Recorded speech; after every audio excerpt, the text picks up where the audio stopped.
باللہ العلی العظیم اعوذ باللہ من الشیطان الرجیم بسم اللہ الرحمن الرحیم الحمد للہ الذی ہدانا لہذا وما كنا لنہتدی لولا ان ہدانا اللہ لقد جاءت رسل ربنا بالحق الصلاۃ والسلام علی رسول الثقلین محبوب رب المقربین والمشرقین جد الحسن والحسین سیدنا و نبینا و شفینا بالقاسم محمد صلی علی محمد و آل محمد وعلی اہل بیتہ الطیبین الطاہرین المعصومین المظلومین ولعنۃ اللہ علی اعدائہم اجمعین من یومنا ھذا الی قیام یوم الدین اما بعد فقط قال اللہ تبارک و تعالی فی القرآن المجید والفرقان الحمید وقوله الحق بالحق بسم اللہ الرحمن الرحیم یا ایھا الناس کلوا مما فی الارض حلالا طیبا ولا تتبعوا خطوات الشیطان انہ لکم عدو مبین صلوات بر محمد محمد و آل محمد۔ آپ تمام برادران سے دستبستہ گزارش ہے کہ تھوڑا قریب آ جائیں تاکہ ذوی الاحترام اور عزاداران امام اور عزیزان و اخوان اپنی اس آیت جس کا میں نے انتخاب کیا ہے اس موضوع کی طرف تو انشاءاللہ بعد میں آؤں گا، لیکن کچھ معروضات اور گزارشات آپ کی سماعتوں کے حوالے کرنا چاہتا ہوں۔ قرآن کریم کے حوالے سے قرآن کریم کیا ہے؟ قرآن کریم اپنے ان بندوں سے جو گمراہ ہیں یا جو خدا اور رسول و اہل بیت کے بتائے ہوئے راستے پہ نہیں چل رہے ہیں یا ان کو فالو نہیں کر رہے ہیں، ان سے بڑے ہی ایک دردانہ انداز میں سوال کرتا ہے، کیا فَأَيْنَ تَذْهَبُونَ؟ کہاں جا رہے ہو؟ کہاں جا رہے ہو؟ کہاں گمراہ ہو اس دنیا میں؟ تمہاری خلقت کا سبب کیا ہے؟ تمہاری ریزن کیا ہے تمہاری پیدائش کا؟ کہاں گمراہ ہو اس دنیا میں؟ آؤ ہماری جانب چل کے آؤ، ہم نے تمہیں راستہ دکھا دیا ہے، ذرا چل کے دکھاؤ اس پہ۔ عادل اللہ محسن قراتی رحمۃ اللہ علیہ فرماتے ہیں کہ مجھے تعجب ہے اس انسان پر کہ پروردگار عالم نے 1,24,000 پیغمبروں کو اس انسان کی ہدایت کے لیے اس روئے زمین پر بھیجا انسانی شکل میں، لیکن یہ انسان 1,24,000 پیغمبروں کی ہدایت کو قبول نہیں کر سکا، ان کی بات کا اس کے قلب و دماغ پہ اثر نہ ہوا۔ لیکن مجھے تعجب اس بات کا ہے کہ ایک شیطان ہے کہ جس کے زمرے میں یا جس کی گرفت میں یہ انسان اتنی جلدی آ جاتا ہے کہ گمراہیت کے راستے پہ بڑی سپیڈ سے چلتا ہے۔ یہ نفس جو ہے ہمارا نفس امارہ، یہ جب ہم اچھائی کی طرف چلتے ہیں تو ہم اس نفس کو گھسیٹ کر اور کھینچ کر لاتے ہیں، آؤ یار نیکی انجام دینے دو، کہاں ہمیں لے جا رہے ہو؟ لیکن اگر یہی شیطان جب ہمیں بہکاتا ہے تو بڑی سپیڈ سے دوڑتا ہے، ہم تھامتے ہیں، رک جاؤ، نہیں، ہماری خلقت کا سبب کچھ اور ہے، ہمیں کہاں جانا ہے؟ جزاک اللہ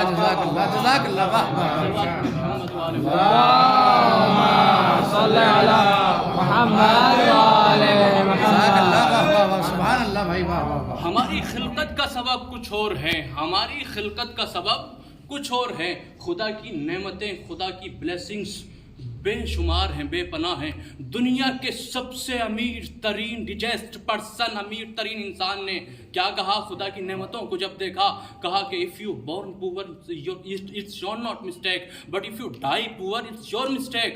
کہ اگر آپ کسی غریب گھرانے میں پیدا ہوتے ہو، آپ اگر کسی غریب گھرانے میں پیدا ہوتے ہو، یہ آپ کی غلطی نہیں ہے کہ آپ کے والدین غریب ہیں یا آپ کی پیدائش جس گھر میں، جس خانوادے میں ہوئی ہے وہ غریب ہے، نہیں، وہ بل گیٹس کہتا ہے کہ یہ آپ کی غلطی نہیں ہے کہ آپ غریب گھر میں پیدا ہوئے ہو۔ کیوں؟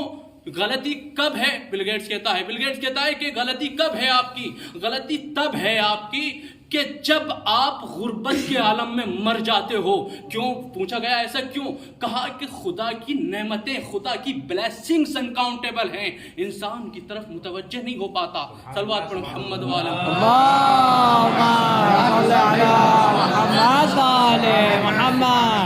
کیا کہا بل گیٹس نے؟ خدا کی بلیسنگز انکاؤنٹیبل ہیں، خدا کی نعمتیں انکاؤنٹیبل ہیں۔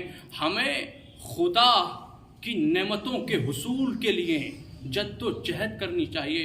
واقعاً کیا کہا خداوند متعال نے کہ بندے تو میری اطاعت کر، میرا فرما بردار بن جا، میں تجھے اپنے جیسا بنا لوں گا۔ انشاءاللہ رفتہ رفتہ بیان کی طرف آ رہا ہوں۔ کیا کہا کہ میرے بندے تو میری اطاعت کر۔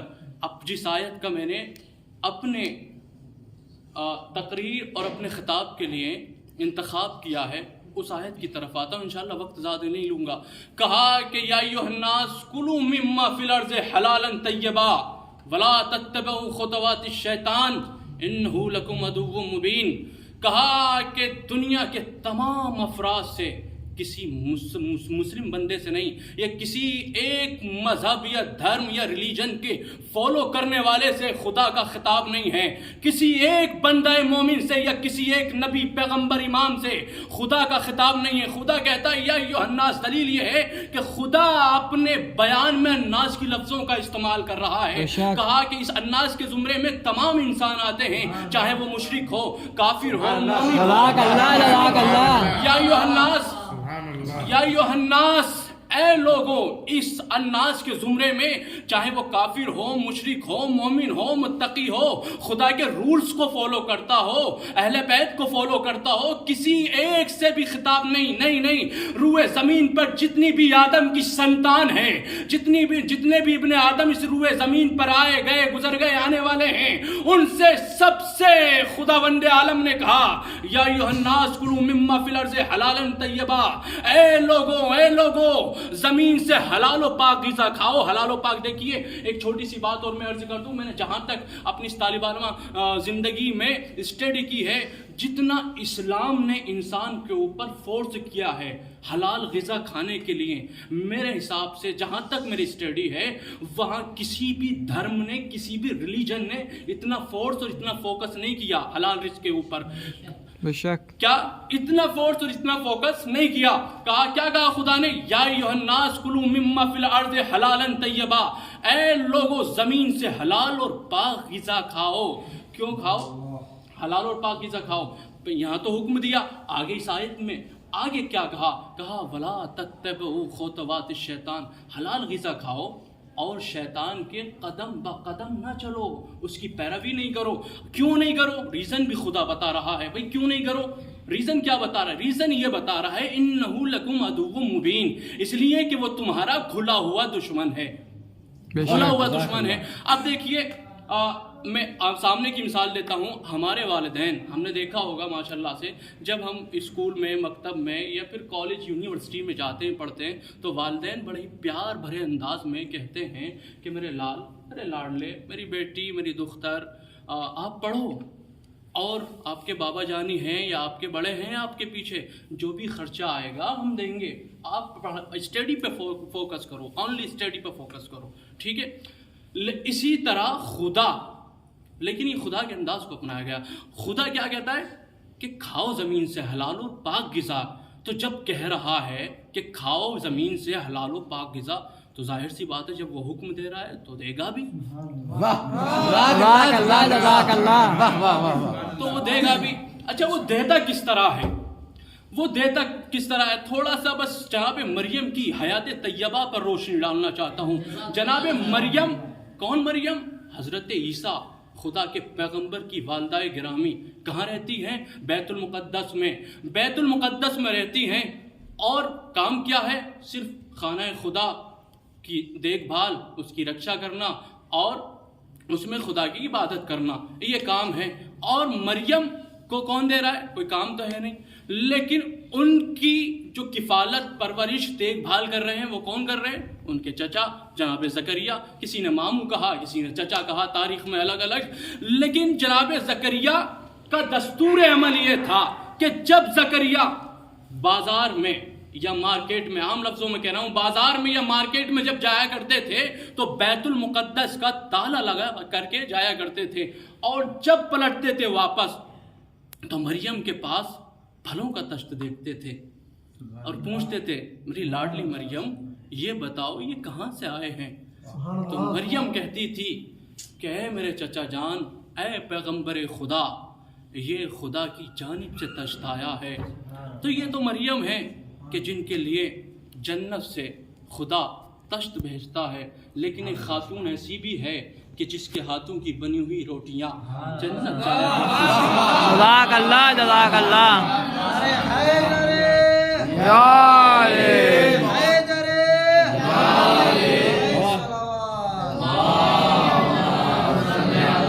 محمد والے محمد۔ جزاک اللہ، سبحان اللہ۔ جہاں تک کوشش ہوگی انشاءاللہ اب آ رہا ہوں منزل کی طرف، کو بیدار ہو کے سماعت کریے گا انشاءاللہ۔ امید ہے کہ بیدار ہو کے سماعت کریں گے، اور توجہ موبائل چلانا تھوڑا سا بند کر دیں، بس 20 منٹ زیادہ نہیں۔ کہا کہ مریم آج زمانہ آپ دیکھیں، ہمارے اہل تسنن برادران نے مریم اور فاطمہ کا تقابل کیا، کہا کہ مریم افضل ہیں۔ زیادہ تر کثیر روایات میں اور بڑے بڑے مورخین نے لکھا، مریم اور فاطمہ کا موازنہ کیا۔ کیوں کیا بھائی؟ کیا وجہ ہے؟ کیوں کہا کہ مریم کے نام سے سورہ قرآن میں آیا ہے، سورہ مریم۔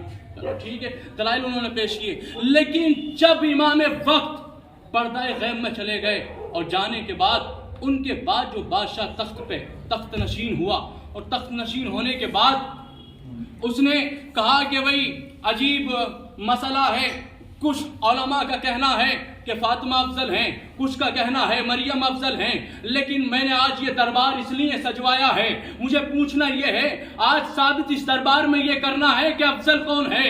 بھائی جو مریم کے فالوورز تھے یا جو مریم کے فیور میں بولنے والے تھے، انہوں نے کہا، وہ کھڑے ہو گئے دربار میں، اپنے تخت پہ بادشاہ بیٹھا ہوا ہے، انہوں نے کہا کہ بادشاہ اس مسئلے میں الجھنے کی ضرورت نہیں ہے، اس مسئلے میں الجھنے کی ضرورت نہیں ہے۔ کہا کہ الجھنے والا تو مسئلہ ہی ہے، اس کو تھوڑا سولو تو کراؤ۔ کہا کہ ظاہر سی بات ہے کہ مریم فاطمہ سے افضل ہے۔ کہا کیا دلیل ہے، کیا پروف ہے کہ مریم فاطمہ سے افضل ہے؟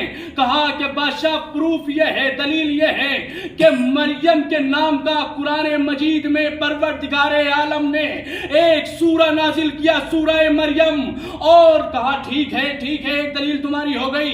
کہا کوئی اور دلیل ہے؟ بادشاہ نے کہا ہاں بادشاہ سلامت، دوسری دلیل یہ ہے کہ مریم کی طہارت کی گواہی پروردگار عالم نے قرآن مجید میں دی۔ کہا کیا کہا کہ یا مریم ان اللہ اصطفاکے وطہرک واصطفاکے علی نساء العالمین، اے مریم تمہیں طہارت اللہ نے دی اور عالمین کی عورتوں کا سردار بنایا، کہا کہ بادشاہ سلامت یہ دو دلیل ایسی ہیں جن کا کوئی رد نہیں ہے، اور اس سبب فاطمہ سے افضل مریم ہے۔ لیکن کوئی فاطمہ کا چاہنے والا دربار میں بیٹھا ہوا تھا، کھڑا ہوا، اور کھڑا ہونے کے بعد کہتا ہے کہ مجھے تعجب ہوتا ہے اے بادشاہ، تیرے دسترخوان پہ یہ ہڈیاں چوسنے والے بدنیت اور بد ذہن علماء پر کہ محمد مصطفیٰ کی بیٹی فاطمہ کو مفضول بتاتے ہیں اور مریم کو افضل بتاتے ہیں، جبکہ فاطمہ مریم کی بھی سردار ہیں۔ کہا ٹھیک ہے تم نے بولا تو صحیح، لیکن یہ جو دو دلیلیں انہوں نے پیش کی ہیں، تمہیں بھی تو کچھ دلیلیں پیش کرنی ہیں۔ اس کا جواب کیا ہے؟ تم کس سبب سے، کس ریزن سے فاطمہ کو مریم سے افضل بتانا چاہتے ہو؟ کہا بادشاہ سننے کے لیے آمادہ ہو جائیے، اب بات آئی گئی ہے افضل و مفضول کی تو میں سناتا ہوں۔ کہا کہ بتاؤ کیا ہے؟ کہا کہ انہوں نے کہا کہ مریم کی شان میں قرآن مجید میں پروردگار عالم نے سورہ مریم رکھا، مریم کے لیے صرف ایک سورہ آیا، سورہ مریم، لیکن فاطمہ محمد کی بیٹی کے لیے دو سورہ قرآن مجید، جزاک اللہ، ایک سورہ کوثر ہے، ایک سورہ حلقہ ہے۔ جزاک اللہ۔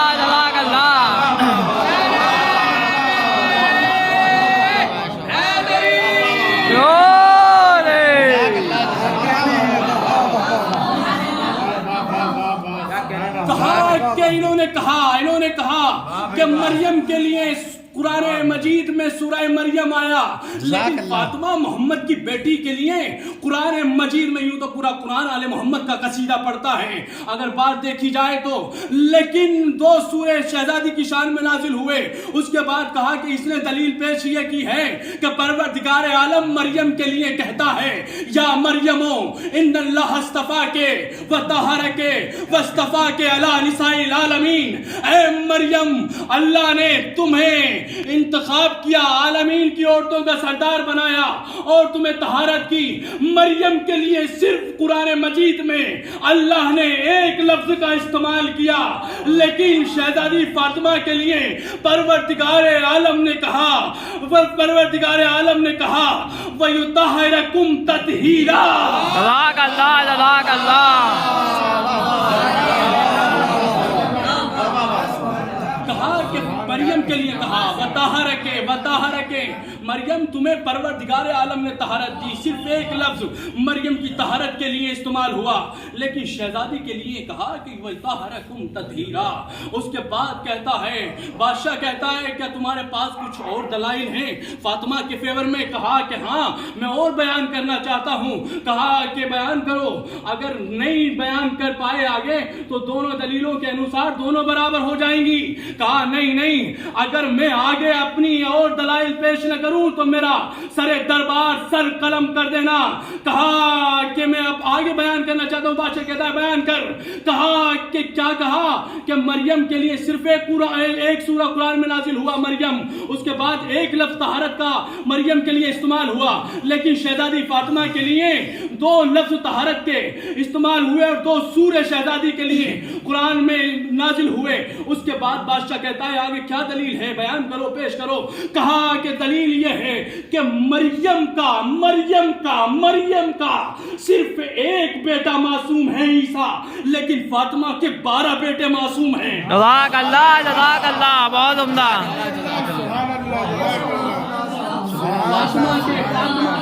فاطمہ کے 12 بیٹے معصوم ہیں، مریم کا صرف ایک بیٹا معصوم ہے عیسیٰ، لیکن فاطمہ کے 12 بیٹے معصوم ہیں۔ کہا کہ بادشاہ اور سننا چاہتے ہو کہ مریم جب بیت المقدس میں رہا کرتی تھی، فرشتے کو کوئی بھی اجازت لینے کی ضرورت نہیں پڑتی تھی، ملک خاص جب آ گیا، جب جانا چاہا چلا گیا، لیکن فاطمہ کے در پہ جب آیا تو جزاک اللہ، جزاک اللہ، بہت عمدہ۔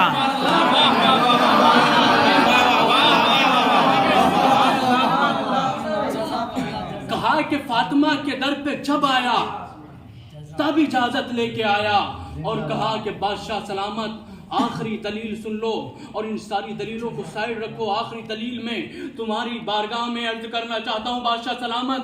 کہا کہ کیا دلیل ہے؟ کہا دلیل یہ ہے کہ مریم کا بیٹا بھی پردہ غیب میں ہے اور فاطمہ کا بیٹا بھی پردہ غیب میں ہے، بے شک دونوں آ جائیں تو دیکھ لینا کہ امامت کون کر رہا ہے اور ماموم کون بنا بیٹھا ہے۔ جزاک اللہ، جزاک اللہ۔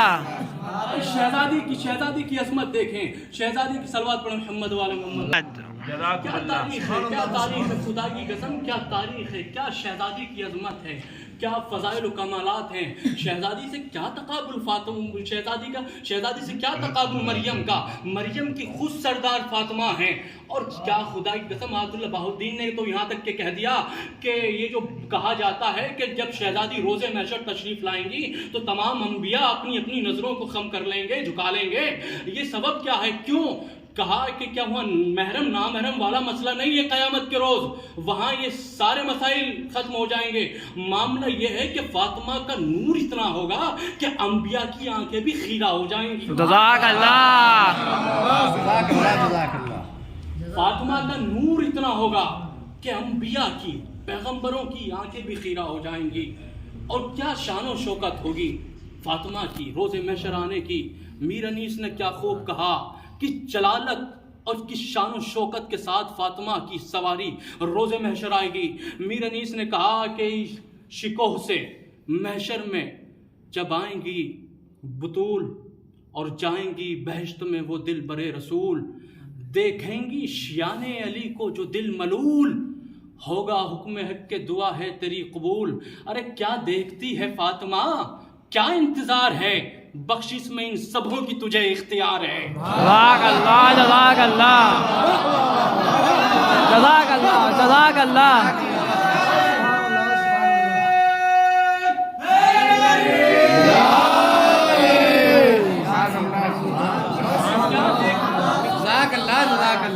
میر انیس نے کہا کہ کیا دیکھتی ہے، کیا کہے گا خدا، کیا دیکھتی ہے فاطمہ، کیا انتظار ہے، بخشش میں ان سبوں کی تجھے اختیار ہے۔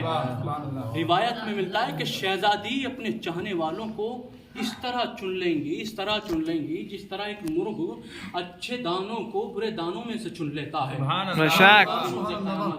یہ تھا دربار میں شہزادی کے فیور میں بولنے والا۔ لیکن تاریخ میں نے ایک خاتون کو پڑھا جس کو آیت اللہ شہید مرتضی مطہری نے مقتل مطہر میں ذکر کیا۔ وہ کہتے ہیں کہ ایک خاتون ہے جو علی کے فیور میں بولتی ہے۔ وہ کہتے ہیں کہ امیر شام کا زمانہ تھا اور اس زمانے میں دارمیہ ہجونیہ نامی ایک خاتون تھی، آیت اللہ شہید مرتضی مطہری نے نقل کیا، اور وہ برملا علی کے قصیدے پڑھا کرتی تھی۔ امیر شام کو معلوم ہو گیا کہ وہ علی کے قصیدے پڑھتی ہے اور علی کی محبہ ہے، علی کی چاہنے والی ہے، اور مجھے برا بھلا مجھ پہ تبرہ کرتی ہے۔ اتفاق سے شام کی رہنے والی امیر شام نے اس کو بلوا کے پوچھا، دارمیہ یہ بتاؤ تم جانتی بھی ہو میں نے تمہیں یہاں کیوں بلایا ہے؟ دارمیہ علی کی چاہنے والی، علی کے عشق میں، علی و فاطمہ کے عشق میں شرابور تھی، جان گئی، ارادوں کو جان گئی۔ کہا کہ اے امیر شام کیوں بلایا ہے، تو ہی بتا تو نے مجھے کیوں بلایا؟ مسکرا کر کے دارمیہ نے کہا کہ بلایا اس لیے ہے کہ میں جاننا یہ چاہتا ہوں کہ تم مجھے برا بھلا یا مجھ پہ براعت کا اظہار مجھ سے کیوں کرتی ہو، اور علی و فاطمہ کے علی کے قصیدے کیوں پڑھتی ہو؟ کہا کہ امیر شام یہ بھی کوئی پوچھنے کی بات ہے؟ کہا کہ بتانا تو پڑے گا ورنہ آج تیرا سر قلم کر دیا جائے گا۔ کہا کہ دارمیہ نے کہا امیر شام اگر پوچھنا ہی چاہتا ہے تو آمادہ ہو جا، یہ جو تیرے ساتھ رہنے والے تیرے چمچے ہیں انہیں تھوڑا سائیڈ میں کر دے ورنہ میں حقیقت جب بیان کروں گی تو ان کے ہوش اڑ جائیں گے۔ کہا کہ تو جو بیان کرنا چاہتی ہے کر۔ کہا کہ میں علی سے محبت اس لیے کرتی ہوں کہ جس حکومت کے نشے میں تو دھوت ہے، تو ڈوبا چور ہے، چکنا چور حکومت کے نشے میں ہے اور ڈوبا ہوا ہے، اس حکومت کو علی نے اپنے قدموں کی ٹھوکروں سے مار دیا۔ اور سننا چاہتا ہے، کہا اور بتا وجہ کیا ہے، کیا وجوہات و اسباب ہیں کہ تم اس سے برات کا اظہار کرتی ہے؟ کہا کہ وجہ اور یہ ہے کہ میں تجھ سے نفرت اس لیے کرتی ہوں کہ تو نے مسلمانوں کا خون بہایا ہے اور علی مسلمانوں کا محافظ تھا۔ کہا اور کیا وجہ ہے؟ کہا وجہ یہ ہے کہ میرا بادشاہ علی یتیموں کا پرور تھا اور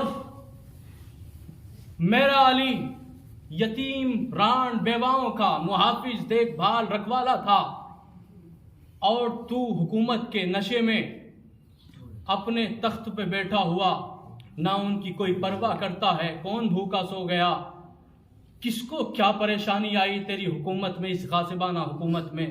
لیکن میرا بادشاہ علی اپنے دوش مبارک پر رات کی تاریکی میں غریبوں کے، یتیموں کے، ران بیواؤں کے گھر اناج و غلہ پہنچاتا تھا، تجھے پتہ ہی نہیں کہ ہو کیا رہا ہے۔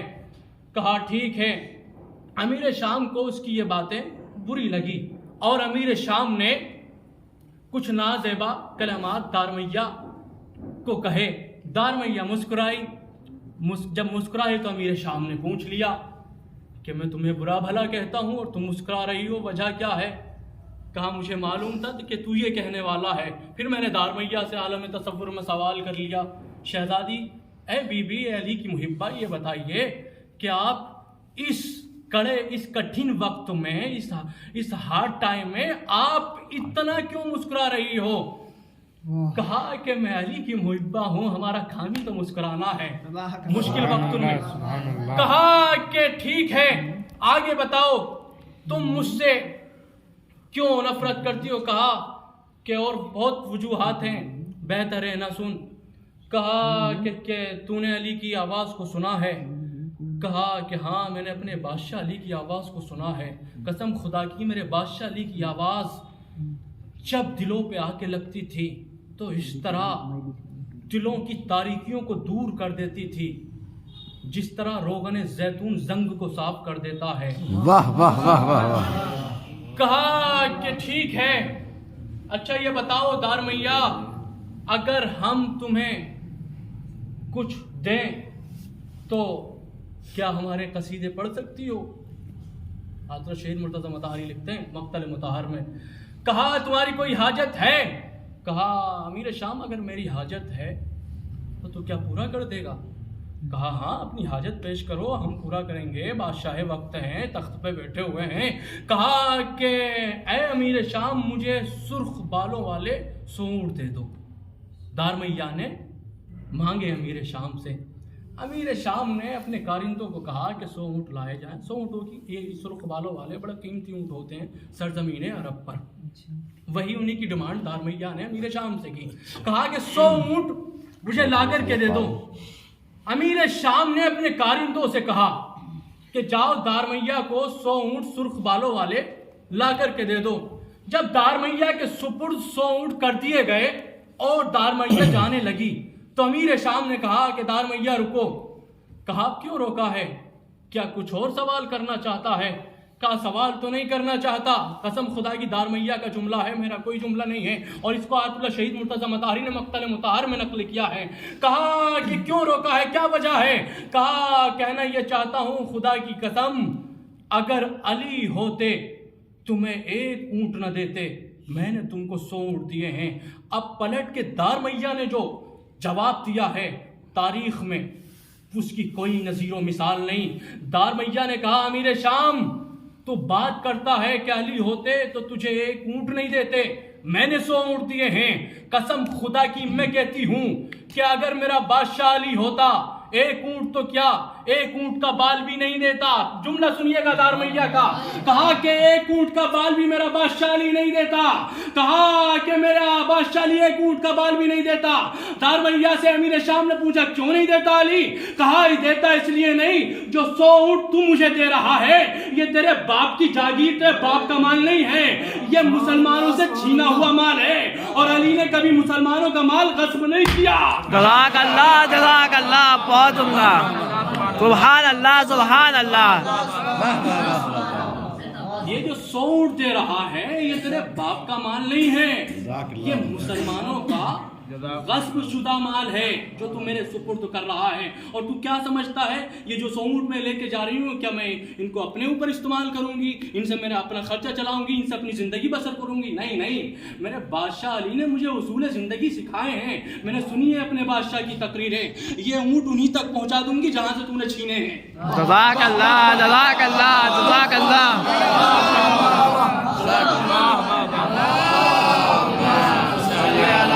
محمد والے محمد، جزاک اللہ جزاک اللہ۔ امیر شام کیا سمجھتا ہے یہ 100 اونٹ جو میں لے کے جا رہی ہوں کیا میں انہیں اپنے لیے استعمال کروں گی، اپنی زندگی بسر کروں گی؟ نہیں نہیں، بلکہ میں انہیں وہیں پہنچا دوں گی جہاں سے تو نے یہ چھینے ہیں، غصب کیے ہیں، لوگوں کا مال ہڑپا ہے۔ خدا کی قسم جتنے فضائل محمد والے محمد کے ہیں اس سے کہیں زیادہ مسائل آل محمد پہ ٹوٹے۔ کہا جائے آج کی تاریخ بروایت 75 دن شہزادی کی شہادت سے منسوب ہے۔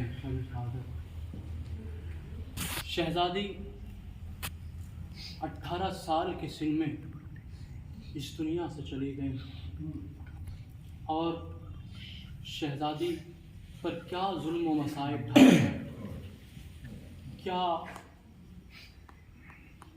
علم اور رنج و مصیبت محمد مصطفیٰ کی نازوں کی پلی بیٹی فاطمہ پر ڈھائے گئے۔ خدا کی قسم، اس کی کوئی تاریخ میں جس نے کو رد کیا ہے، اس کا دنیا میں ہی انجام بدتر ہوا ہے۔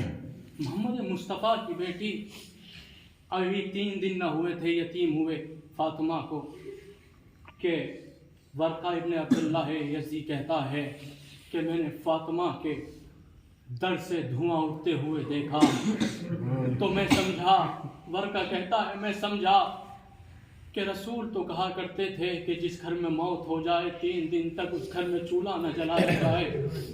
ارے یہ کیا ہو رہا ہے کہ رسول کی بیٹی اپنے بابا کے فرمان پہ عمل نہیں کرے گی تو کون کرے گا؟ ہاں عزیزارو، ورقہ کہتا ہے کہ میں اپنے گھر سے نکلا اور نکلنے کے بعد جیسے ہی میں در سیدہ پہ آیا تو میں نے دیکھا کہ فاطمہ کا در چلا ہوا تھا۔ ہاں عزیزارو، فاطمہ کا در چلا ہوا تھا اور فاطمہ کے در سے دھواں اٹھ رہا تھا۔ ارے ابھی رسول کی آنکھ بند ہوئے کچھ ہی دن گزرے تھے کہ مسلمانوں نے فاطمہ کے در کو آگ لگا دی۔ عزیزارو، فاطمہ بس مختصر کروں گا انشاءاللہ، مسائل زیادہ طویل پڑھنے کا عادی نہیں ہوں۔ فاطمہ اپنا حق مانگنے دربار میں گئی اور جانے کے بعد کہا کہ اے مسلمانوں کے خلیفہ، نام نہیں لینا چاہتا اس منبر سے، کہا کہ میرا حق مجھے دے دو، میرے بابا مجھے دے کے گئے تھے۔ کہتا ہے کہ اے فاطمہ کیا دلیل ہے تمہارے پاس، کیا ثبوت ہے؟ کہا فاطمہ نے اپنے بابا کی محمد مصطفیٰ کی تحریر پیش کی اور اس ملعون نے محمد مصطفیٰ کی تحریر کو لیا اور پھاڑ کر کے زمین پر پھینک دیا۔ فاطمہ نے پوچھا یہ اپنا ابھی کہا فی کتاب اللہ ہے ترے سوبھاگ گولارے سوبھی، اے ابھی کہا کہ یہ کتاب خدا نے لکھا ہوا ہے کہ تمہیں تمہارے بابا کی وراثت مل سکتی ہے اور مجھے میرے بابا کی وراثت نہیں مل سکتی۔ عزیزارو، فاطمہ دربار میں کھڑی رہی، کسی ملعون نے یہ نہیں کہا فاطمہ بیٹھ جاؤ، فاطمہ کے دلوں میں آ گیا۔ عزیزارو، دل کھول کے گریہ کیجیے گا، فاطمہ آئی ہوئی ہے اپنے چکندر پہلو پہ ہاتھ رکھے ہوئے۔ عزیزارو، فاطمہ کے بابا کی تحریر کو پھاڑ دیا گیا۔ فاطمہ نے اپنے بابا کی تحریر کو اٹھایا، چوما، سینے سے لگایا اور لگانے کے بعد فاطمہ دربار سے جیسے ہی نکلی ہے نا مسلمانوں کے دوسرے خلیفہ پیچھے سے آیا، آ کر کے کہا فاطمہ ذرا ٹھہر جا۔ ارے جیسے ہی فاطمہ کے پاس پہنچا، فاطمہ کے رخسار پہ تماچا مارا، فاطمہ زمین پہ گر گئی۔ حسن و حسین چھوٹے بچے فاطمہ کے اپنی والدہ کے پاس بیٹھ گئے اور کہا اماں اٹھو، اماں گھر چلو، بابا سے شکایت کریں گے، اماں بلا شخص نے آپ کے رخسار میں تماچا مارا، اماں اٹھو، بابا سے شکایت کریں گے۔ عزیزارو، فاطمہ کہتی ہے میرے لاڈلو، میرے بچوں حسن و حسین، تمہیں اماں کی جان کا واسطہ، اس تماچے کی شکایت اپنے بابا علی مرتضیٰ سے نہ کرنا۔ عزیزارو، حسن و حسین کہتے ہیں اماں ہم آپ کے سچ کی قسم کھاتے ہیں کہ ہم اس تماچے کا ذکر بابا سے نہیں کریں گے۔ عزیزارو، چھوٹے بچے اپنی اماں کو اپنے گھر لے کر کے آئے۔ شہزادی دنیا سے رخصت ہو گئی اور جب رخصت ہو گئی تو شہزادی کو دفن کر دیا۔ دفن کرنے کے بعد عزیزارو، علی مرتضیٰ اپنے گھر آئے، آ کر کے جیسے ہی گھر پہنچے تو علی مرتضیٰ نے ان چھوٹے بچے حسن و حسین کو گھر کے کونوں میں بیٹھے ہوئے اپنے سر کو گھٹنیوں میں دیتے ہوئے روتے ہوئے دیکھا اور بلا کر کے کہا اے میرے لاڈلے حسین میرے قریب آ جا، میرے لاڈلے حسن میرے قریب آ جا، بات کیا ہے کیوں اتنا روتے ہو؟ کہا بابا ہم آپ سے ذکر نہیں کر سکتے، اماں نے منع کیا ہے۔ کہا میرے لاڈلو بتاؤ تو صحیح کیا قیامت گزر گئی؟ کہا بابا